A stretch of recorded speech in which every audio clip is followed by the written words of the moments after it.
All right, today we are diving deep into a really powerful idea from ancient Greece. It's this incredible metaphor about the journey of the human soul. Let's get right into it. So let's just start with this huge question, one that the ancient Pythagoreans were obsessed with. What if this life isn't your only one? What if your soul is an eternal traveler, learning and growing every single time it comes back? You see, this whole concept of a soul that travels through lifetimes was absolutely fundamental to their beliefs.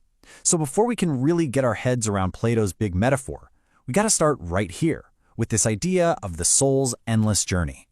The official term for this is transmigration. You can think of it as a kind of reincarnation. The core idea is that your soul moves from one life to the next, and whatever wisdom, or frankly whatever chaos you create in this life, it directly sets the stage for the next one. And here's the most important part. What's the point of it all? Well, it's not just about getting endless do-overs. The goal is to grow. Every single life is a brand new chance to polish and refine your soul, to get just a little bit closer to a kind of divine perfection. So this brings us to the philosopher Plato. He took this incredible idea of a soul on a quest for refinement and gave us this unforgettable way to visualize the whole internal struggle. He called it the chariot of the self. Okay, so picture this. Your soul is a chariot, but you're not just some passenger along for the ride. No, you are the charioteer, the one holding the reins, and you're trying your best to control two incredibly powerful and very different horses. So let's break this amazing image down. First, there's you, the charioteer. That represents your reason, your logic, the part of you that's trying to steer everything toward truth.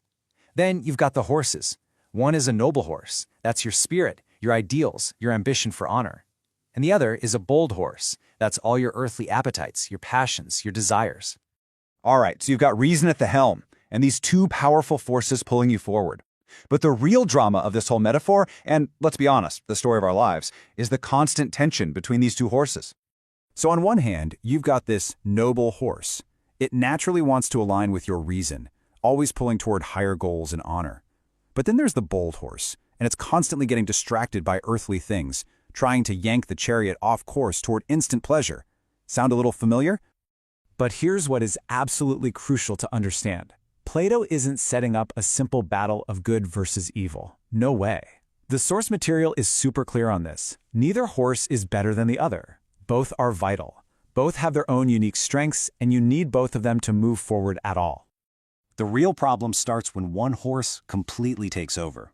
If your ideals totally crush your passions, your journey becomes rigid and lifeless. But if your desires run wild with no guidance, your path just descends into chaos. Either way, the whole system breaks down, and the journey grinds to a halt. So, if the goal isn't for one horse to just beat the other one into submission, what's a charioteer to do? Well, the answer lies in something much more subtle. It's the art of balance. This isn't a fight. It's a dance. You see, the true skill of the charioteer, of your reason, is not to pick a favorite. It's to be a master conductor, a weaver who can take the wild energy of one horse and the noble spirit of the other and braid them together, guiding them so they pull in harmony. And check out what happens when you get it right. When the horses are pulling together, the charioteer's vision becomes totally clear. In that state of harmony, the soul actually gets a glimpse of what Plato called the forms, these perfect essences of truth and beauty. And you carry that wisdom with you into your next life. But then, look at the flip side. If the horses are constantly fighting each other, the poor charioteer is completely consumed just trying to keep the thing from crashing. Their focus is gone, that beautiful vision of the forms fades away, and the soul tumbles into the next life totally unprepared, blinded by all that inner conflict. This all leads us to the ultimate destination. I mean, what's the reward for all this hard work of creating inner harmony? Well, the ancient Greeks had a perfect word for it: flourishing. Let's just touch on those forms again for a second. Think of them as the perfect eternal ideals of things like justice, beauty, and truth. They're like the divine blueprints of reality that the soul is always trying to get a better look at. So, a soul that manages to achieve that inner balance gets a crystal clear front row seat to view these forms between lifetimes. And that vision, that insight, acts like a guiding star, lighting up the path for its next journey here on Earth. And that state, that ultimate goal, is eudaimonia. Now, it's often translated as happiness, but that doesn't even come close. It's so much deeper. It's a state of genuine human flourishing, a life where your reason, your spirit, and your passions are woven together into this beautiful, harmonious whole, always reaching for wisdom. And so, this incredible metaphor from thousands of years ago brings us right back to the present, to a very simple, very personal question.